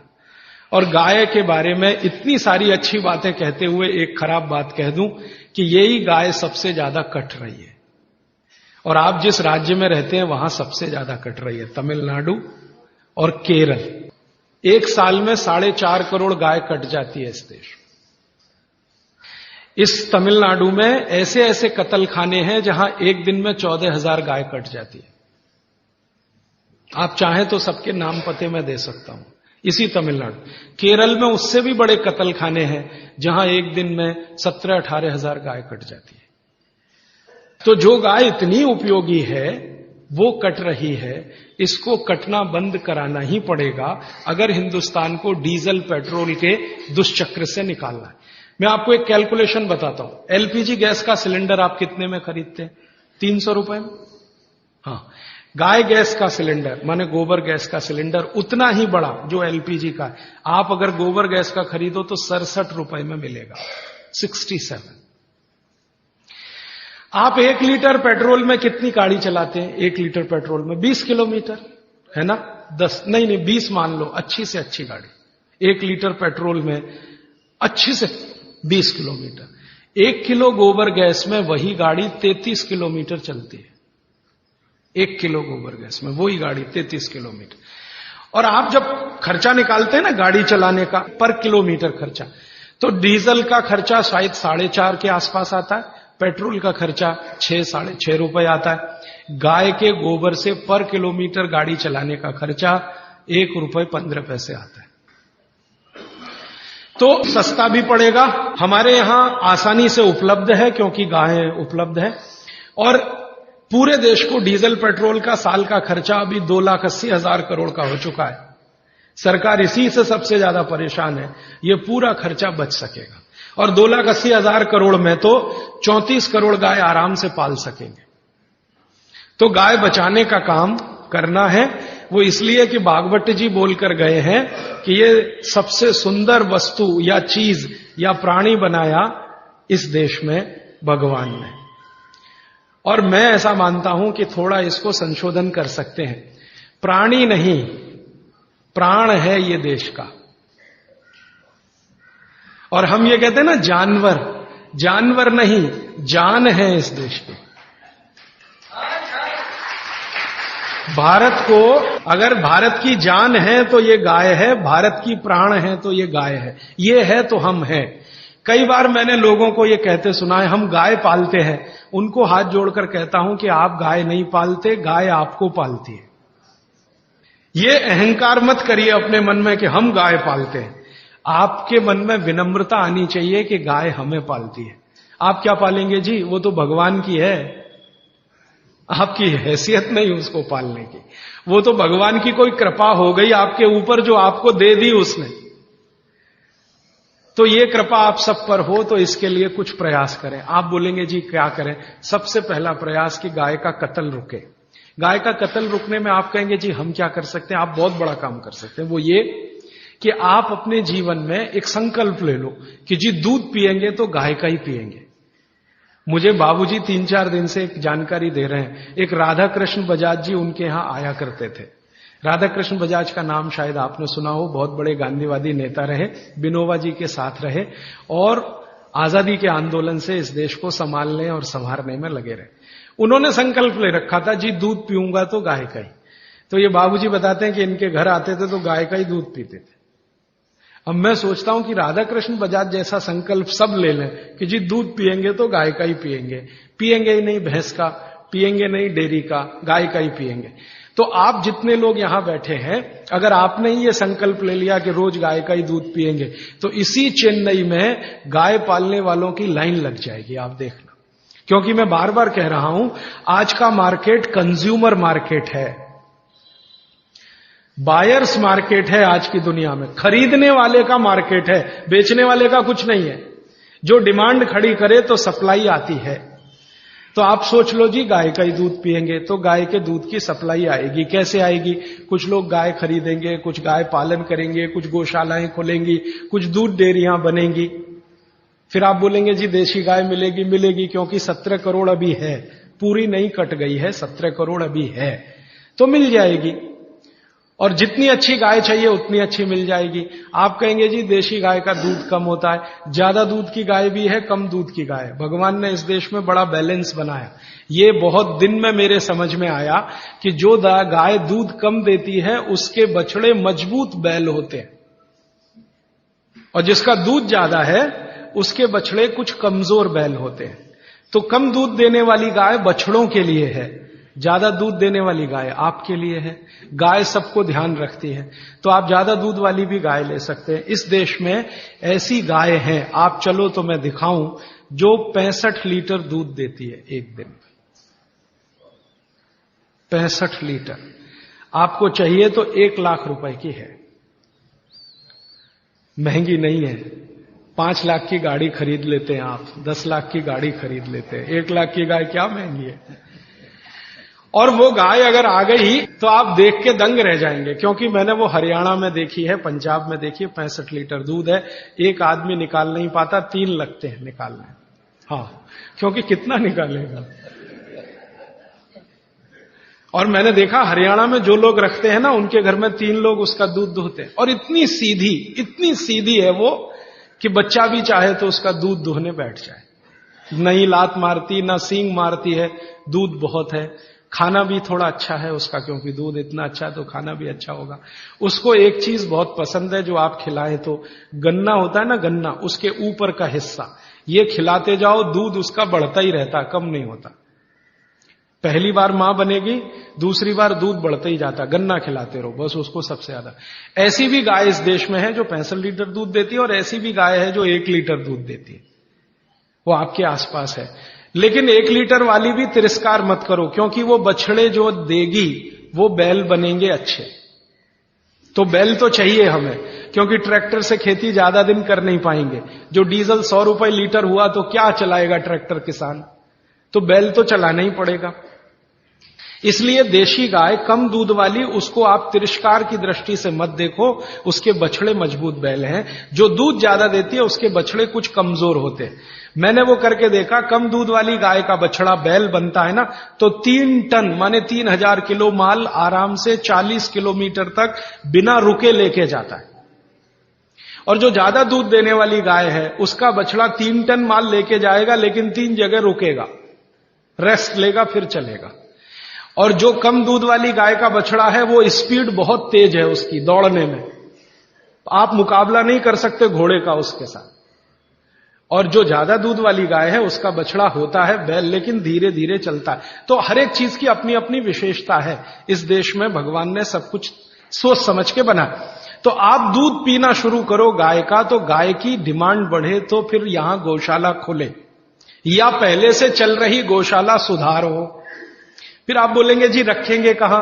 चेन्नई के आसपास इतनी जमीनें हैं, बहुत सारे गांव हैं, बहुत सारी जमीनें हैं, आप कहीं भी ले सकते हैं। और ये विदेशी कंपनियां आके चेन्नई के आसपास जमीनें खरीद रही हैं, तो आप क्यों नहीं खरीद सकते गाय के लिए?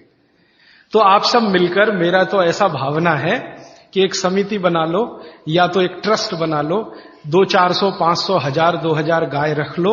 संभालना कैसे वो मेरे जैसे लोग आपको बताते रहेंगे। और कोई भी गाय का वारिस हो सकता है, 10-10 हजार रुपए इकट्ठा करो, एक एक गाय आपके नाम से वहां रहे, घास चारा खिलाने वाला और उसकी साज संभाल करने वाले जितने लोग चाहिए कहीं ना कहीं से मिल जाएंगे। क्योंकि गाय पालन करने के लिए मन में जो भक्ति है ना, वो बहुत लोगों में अभी भी बची हुई है। ऐसे बिहार में मैंने हजारों लोग देखे हैं जो गाय पालन के लिए कहीं भी जाने को तैयार है। उत्तर प्रदेश में है तो वो आ जाएंगे, आपकी गायों को संभालेंगे। उनको पुण्य चाहिए, मोक्ष चाहिए, आपको दूध चाहिए, दोनों का मेल हो जाएगा। तो पालने वाले भी मिल जाएंगे, गाय भी मिल जाएगी। बस आप तो संकल्प कर लो जी कि हम तो करेंगे। अब आप में से जो भी लोग दानवीर हैं, जो दान देते हैं, मैं कहता हूं गाय के लिए निकालो थोड़ा थोड़ा, और गाय के लिए थोड़ा थोड़ा निकाला तो पूरी व्यवस्था बन जाएगी। मैं तो आपको मेरे छोटे से गांव की जानकारी दे रहा हूं। मैं बहुत छोटे गांव में रहता हूं, सेवाग्राम उसका नाम है, गांधी जी का बसाया हूं। तो गांधी जी का असर अभी तक उस गांव पर है। गांधी जी गाय को बहुत प्रेम करते थे, तो उस गांव के जितने भी किसान हैं वो गाय ही पालते हैं। मैं जिस छोटे से गांव में रहता हूं, उस गांव के आसपास के 40 गांव में 56,000 गाय है। आसपास के 40 गांव में 56,000 गाय। हर दिन 1-1.25 लाख लीटर दूध आता है, और जिसको चाहिए वो चला जाता है। फिर थोड़ा बच जाता है तो उस दूध से बिस्किट बनाते हैं, गाय के दूध का बिस्किट। हमारे यहां का खा लें तो आप सारे बिस्किट भूल जाएंगे। फिर वो बच जाता है तो फिर दही बना लेते हैं, दही का मट्ठा, मट्ठे से मक्खन बना लेते हैं, मक्खन से घी भी मिल जाता है, तो घी भी मिलता है वहां पे गाय के दूध का, मक्खन भी मिलता है, मावा मिलता है, मावा माने खोवा, फिर उससे पेड़ा बना लेते हैं, वगैरह वगैरह सब हो रहा है। और जो किसान ये गाय पाल रहे हैं उनके पास जमीन नहीं है ज्यादा, आप ध्यान दो इस बात। किसी के पास 1 एकड़ 2 एकड़, लेकिन सब लखपति है गाय की ताकत से। जमीन ज्यादा नहीं है, जितनी है वो गाय के घास चारे के लिए ही पूर्ति है।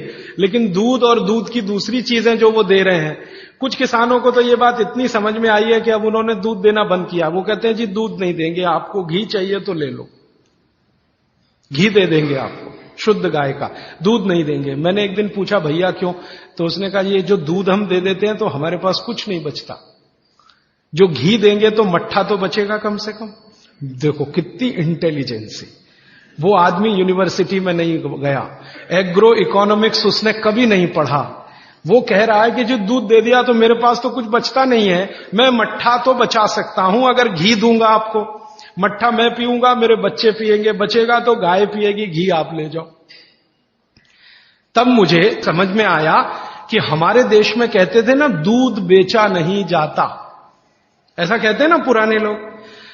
दूध बेचना पूत बेचने जैसा है। बच्चे को नहीं बेच सकते तो दूध भी नहीं बेच सकते। तो वो शायद कहावत इसलिए बनी होगी कि आप अगर दूध बेचते रहोगे तो कुछ बचेगा नहीं, तो दूध बेचो मत। दूध के बनाओ दही, दही का बनाओ मट्ठा, मट्ठे से निकालो मक्खन। घी बेचो, तो घी बेचो तो भाव भी अच्छा है। 180 रुपए किलो तो हमारे यहां मिलता है, लेकिन वही घी बंबई जाता है तो 500 रुपए किलो बिक जाता है। बेंगलोर चला जाए तो 600 रुपए किलो भाव है। जर्मनी चले जाए तो 4000 रुपए किलो तक भाव मिल जाता है वही घी का। 180 से लेके 4000 रुपए किलो तक का रेट है गाय के देशी घी का। जर्मनी, वहां अमेरिका वगैरह वगैरह। उनको भी चाहिए, मिलता नहीं, क्योंकि उनके पास देशी गाय नहीं, जर्सी। तो मेरा मानना है गाय का आप थोड़ा पालन, उसका संरक्षण, संवर्धन शुरू कर दो। गौशाला बनाने का काम अगर यहां हो जाए तो आपकी गौशाला को पैसे की तो जरूरत पड़ेगी नहीं। दान के रूप में मैं आपको विनम्रता से कहता हूं, एक गाय जो दूध देती हो, साल की कमाई उसकी 2 लाख रुपए की है और खाने का खर्चा उसका 20,000 रुपए का है। तो 20,000 का खाना खाएगी, 2 लाख की इनकम है। दूध के रूप में, दही के रूप में, घी के रूप में, मक्खन के रूप में, मूत्र के रूप में और गोबर के रूप में टोटल इनकम 2 लाख की। और जो बूढ़ी हो गई, दूध देना बंद करे तो भी साल की इनकम 1.25 लाख की है, तो भी खर्चा वही 20,000 का है। तो इनपुट कम है, आउटपुट ज्यादा है। इसलिए गाय का बिजनेस भी आप करें, दूध का, गाय से मतलब दूध का, दही का, मक्खन का, घी का, गोबर का आप शुरू कर दो। मैं आज बोल रहा हूं, 3 साल बाद सरकार बोलेगी इसी बात को कि गोबर गैस प्लांट लगाओ जगह जगह, सिलेंडर में गैस भरो और गाड़ियां चलाओ। डीजल हम ला नहीं सकते, पेट्रोल ला नहीं सकते, 150 रुपए लीटर है। तो इसलिए ये गोमूत्र से शुरू हुई आपके बीच की बात वहां तक पहुंचती है। और आप दूध पियोगे तो गाय बढ़ेगी, मूत्र का उपयोग करो दवा के लिए तो भी गाय बढ़ेगी, गोबर का उपयोग करो खेत में तो भी गाय बढ़ेगी। ये 3 तरीके से गायों को आप बचा सकते हैं और इनकी संख्या लगातार बढ़ा सकते हैं। अब मैं 5 मिनट में खत्म करता हूं कि गोमूत्र से और क्या क्या कर सकते हैं। हां, और क्या क्या। भागवत जी कहते हैं आंख के कोई भी रोग, आंख के सभी रोग कफ के रोग हैं जो आंख में हैं। जैसे मोतियाबिंद हुआ, ये कफ का रोग है। कैटरेक्ट जिसको आप अंग्रेजी में कहते हैं। ग्लूकोमा, ग्लूकोमा एक रोग है ना, काला पानी, काला। रेटिनल डिटैचमेंट एक रोग है जिसका तो दुनिया में कुछ भी इलाज ही नहीं है, रेटिनल डिटैचमेंट का। ऑपरेशन भी नहीं है उसका, हो भी तो सक्सेस नहीं है। आप अमेरिका चले जाओ और किसी डॉक्टर को कहो रेटिनल डिटैचमेंट का, तो कहेगा ऑपरेशन कर सकता हूं, गारंटी नहीं है विजन आएगा कि नहीं। तो रेटिनल डिटैचमेंट, ग्लूकोमा, कैटरेक्ट। और आंखों में छोटी मोटी बीमारियां बहुत हैं, आंखें लाल होना, आंखों से पानी निकलना, आंखों में जलन होना। तो छोटी छोटी से लेकर सबसे खराब बीमारी रेटिनल डिटैचमेंट, ये सब गोमूत्र से ठीक होती है, क्योर होती है। शब्द पे ध्यान देना, कंट्रोल नहीं, क्योर होती है, जड़ से खत्म होती है। आप बोलेंगे जी क्या करें? बस इतना ही करना है कि देशी गाय का मूत्र कपड़े से छानकर एक एक बूंद आंख में डालें। आप में से किसी को चश्मा उतारना है अगर अपना, तो जरूर डालें। 3 महीने में आप लगातार डाल के देख लीजिए, नंबर बदल जाएगा और 1.25 महीने में चश्मा उतर जाएगा। ग्लूकोमा बिना ऑपरेशन ठीक होता है 4-4.25 महीने में। कैटरेक्ट अगर आपको डिसॉल्व करना है 6-6.25 महीने में ठीक हो जाता है। रेटिनल डिटैचमेंट को 1 साल लगता है, लेकिन लगातार गोमूत्र डालते रहिए, एक एक बूंद, बस इतना पर्याप्त है। आंखों में, बच्चों के कान बह रहे हैं, कान, आप जानते हैं छोटे छोटे बच्चों के कान में मवाद निकलता है, बस 2 या 3 दिन एक एक बूंद कान में गोमूत्र की डाल दीजिए, पूरा कान साफ हो जाएगा, मवाद निकलना बंद। बच्चों की नाक बहुत बहती है, बार बार सर्दी होती है, बार बार जुकाम होता है। भागवत जी कहते हैं कि नाक बह रही हो, सर्दी बहुत हो, जुकाम बहुत हो, तो गोमूत्र तो नहीं कहा उन्होंने, गोघृत कहा। गोघृत माने गाय का घी, एक एक बूंद नाक में डाल दो बच्चों के। सर्दी जुकाम ऐसे गायब होगा जैसे गधे के सिर से सींग, गाय का घी। अच्छा, आपको नींद नहीं आती, अच्छी नींद लेनी है, बढ़िया नींद लेनी है, डीप स्लीप लेनी है, रात को एक एक बूंद गाय का घी नाक में डाल के सो जाओ, बहुत गहरी नींद आएगी। आपको खर्राटे बंद करने हैं। बहुत लोगों को खर्राटे आते हैं रात को सोते समय, सोने वाला तो नहीं जानता, पड़ोसी जानता है कि क्या तकलीफ होती है। तो जिनको भी खर्राटे बहुत आते हैं उनके लिए बहुत अच्छी दवा मैं बता के जा रहा हूं। गाय का घी एक एक बूंद नाक में डाल लो, 3 दिन बाद चौथे दिन से खर्राटे बिल्कुल बंद हो जाएं, स्मूथ एकदम आपकी नींद हो जाएगी।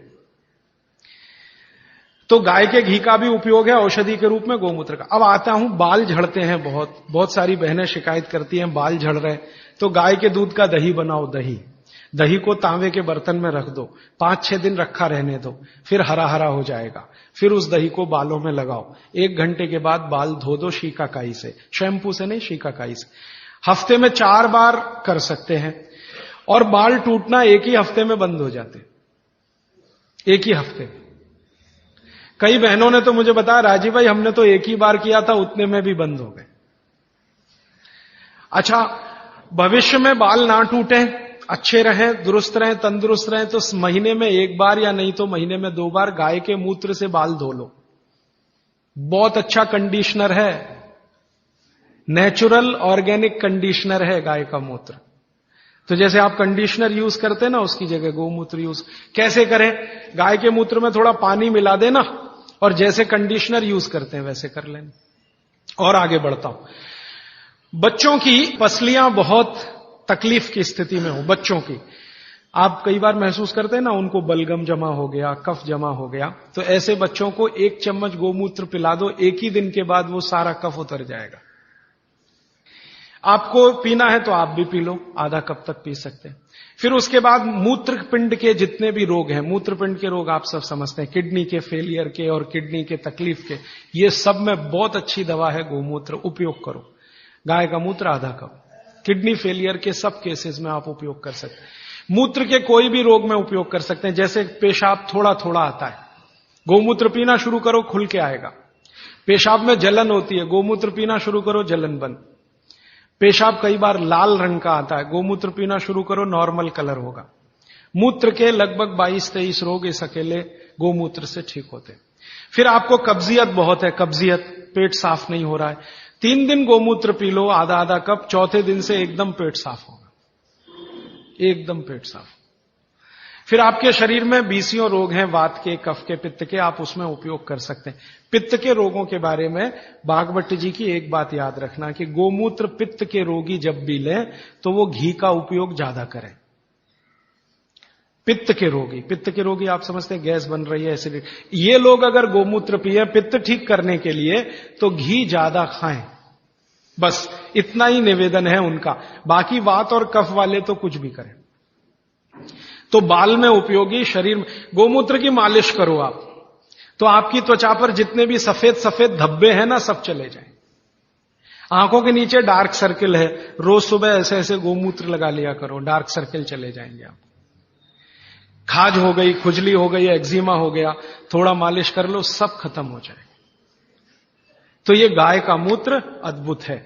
अब इस गोमूत्र को ज्यादा आज के समय में लोगों ने उपयोग करने के लिए एक टेक्निक डेवलप की है कि प्योर गोमूत्र मिले तो वैसे सबसे अच्छा होता है, लेकिन क्या करते हैं आजकल के गोमूत्र को उबालते हैं तो उसकी वाष्प बनती है, वाष्प को ठंडा करके अर्क बनता है। अर्क तो आप समझते हैं।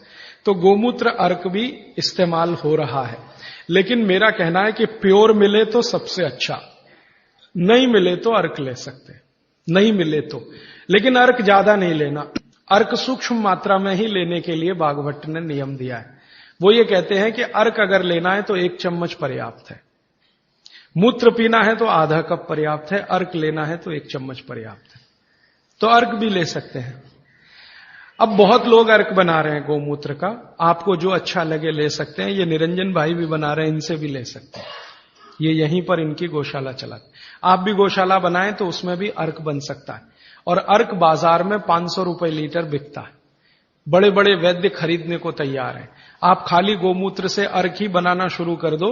एक गाय 2.5 से 3 लीटर मूत्र देती है, और 100 गाय अगर आपके पास है तो साल की इनकम 1 करोड़ की आराम से हो जाएगी, अर्क बेच के ही हो जाएगी। अर्क के बाद जो बचता है ना, जिसको हम कचरा समझते हैं, उससे साबुन बनता है, साबुन। और इतना अद्भुत है वो साबुन कि शरीर के त्वचा रोग खत्म कर देता है। अर्क निकालने के बाद जो बचता है उससे शैम्पू भी बनता है, साबुन भी बनता है, वॉशिंग पाउडर भी बनता है। आपका फर्श साफ करने के लिए वो जो आप फिनाइल वगैरह इस्तेमाल करते हैं ना, ये गोमूत्र अर्क का भी बनता है फिनाइल।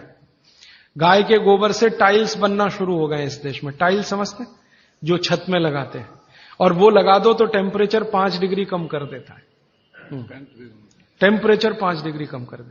तो ऐसी अद्भुत गाय भगवान ने हमको दी, प्रकृति ने दी। इसका संरक्षण संवर्धन हम करें, मूत्र का उपयोग करें, गोबर का उपयोग करें, घी का उपयोग करें, दूध का उपयोग करें, और हर चीज उपयोग करेगी तो मांग बढ़ेगी। मांग बढ़ेगी तो गाय आएगी। आप भी गाय रख सकते हैं। भारत में बहुत लोगों ने गाय रखी है, और कई लोग तो ये सुन सुनकर कार बेच के गाय ले आए, स्कूटर बेच के गाय ले आए, मोटरसाइकिल बेच के। क्योंकि वो कहते हैं राजीव भाई आप ही बोलते हो 10 साल के बाद मिलेगा कि नहीं डीजल पेट्रोल, भरोसा नहीं, फिर ये कार करेगी क्या, बैलगाड़ी में लगा के ले जाना पड़ेगा। तो पहले ही गाय ले आओ तो गोबर गैस तो मिल जाएगी, गैस मिल जाएगी तो डीजल ना मिले तो भी कार चल जाएगी, पेट्रोल ना मिले तो भी कार। तो ये सब मैंने आज आपको कहा। भागवत चिकित्सा का एक पूरा चैप्टर इस पर है, गोमूत्र पर। मैंने उसके कुछ सूत्र आपको बताए। आप आज से ही इनका पालन करें अपने जीवन में और सुखी रहें, निरोगी बनाएं। ये जितनी भी बातें मैंने कही हैं ये किताबों में है। गोमूत्र चिकित्सा पर विशेष किताब हमने बनाई है, उसमें भागवत के 64 सूत्र हैं। सब तो नहीं लिए, 64 सूत्र हैं, वो आप चाहें तो ले जा सकते हैं। और वो पुस्तक पर मेरा कॉपीराइट नहीं है, सबको कॉपी करने का राइट है। आप क्या करें, उस पुस्तक को अपने नाम से छपा लें, हमारा नाम निकाल के अपना लिख लें, तो मैं कभी मुकदमा करने नहीं आऊंगा।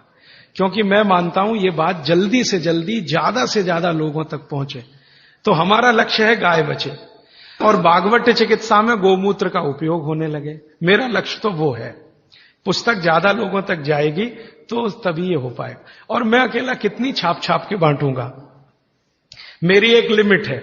लेकिन सब अगर यही करने लग जाएं तो लिमिट टूटेगी, ज्यादा लोगों तक पहुंचेगा। इस पे सीडी भी बनाई है, पुस्तक भी है, आप चाहें तो ले लें। अभी प्रश्न आपके, आज समय थोड़ा ज्यादा ले लिया मैंने, माफ करिएगा जी। प्रश्न, एक सवाल यह है कि आपने कहा कि गोमूत्र में सबसे ज्यादा कर्क्यूमिन है, लेकिन हल्दी में भी कर्क्यूमिन है। हाँ, वो कल बात करने वाला हूं। हल्दी की बात कल आएगी। हल्दी में भी बहुत कर्क्यूमिन है और एंटी कैंसरस सारी प्रॉपर्टी हल्दी में है। और दूसरी बात यह है जी कि जैसे त्रिफला चूर्ण है, मेथी है, गोमूत्र है, तो ये क्या क्या चीज सुबह में लोग लें, क्या क्या पिए? हाँ, क्या क्या लें? अच्छा देखिए, ये सवाल बहुत अच्छा है। ये सवाल प्रदीप भाई का बहुत अच्छा है कि इतनी सारी चीजें अब आपके सामने हैं, सवेरे क्या क्या लें। तो मैं आपको एक छोटी निवेदन, ये विनती के रूप में करना चाहता हूं कि 30 तारीख को सुबह मैं एक सेशन करना चाहता हूं आपके साथ इसी भवन में, वो यही प्रश्न का उत्तर देने के लिए। क्योंकि ज्ञान जब बहुत ज्यादा हो जाता है ना, तब हमारे सामने सिलेक्शन की समस्या आती है कि हम क्या क्या करें। अब सवेरे लेने के लिए इतनी चीज हो गई है, तो आप 2 दिन इंतजार कर लें।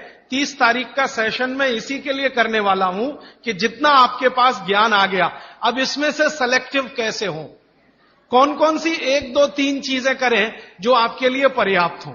वो मैं आपकी प्रकृति, स्वभाव और चिकित्सा रोग के हिसाब से बताऊंगा।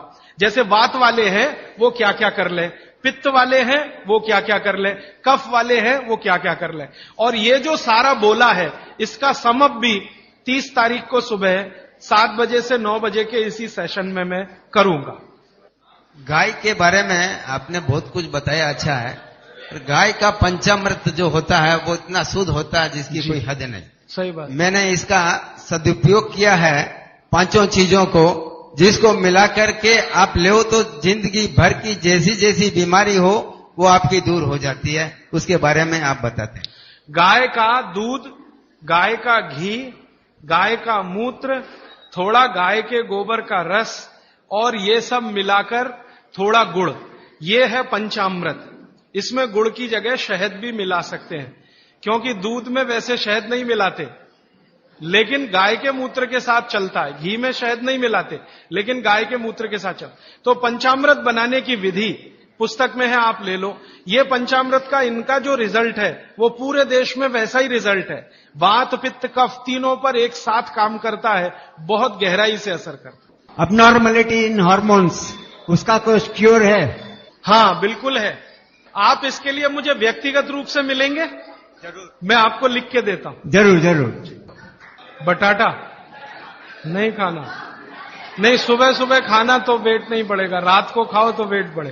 पराठा रात को नहीं खाना, सुबह खाना। आप थोड़ा या तो चूना खा लो, और आज जो बोला है थोड़े दिन या तो गोमूत्र पी लो, एलर्जी सब तरह की ठीक हो। चूना खाने के लिए 1 ग्राम चूना दही में मिला के या मट्ठे में मिला के, छाछ में, नहीं तो पानी में मिला के। नहीं, दिन में सुबह।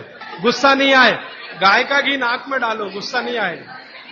गाय का घी नाक में डाल के सोना।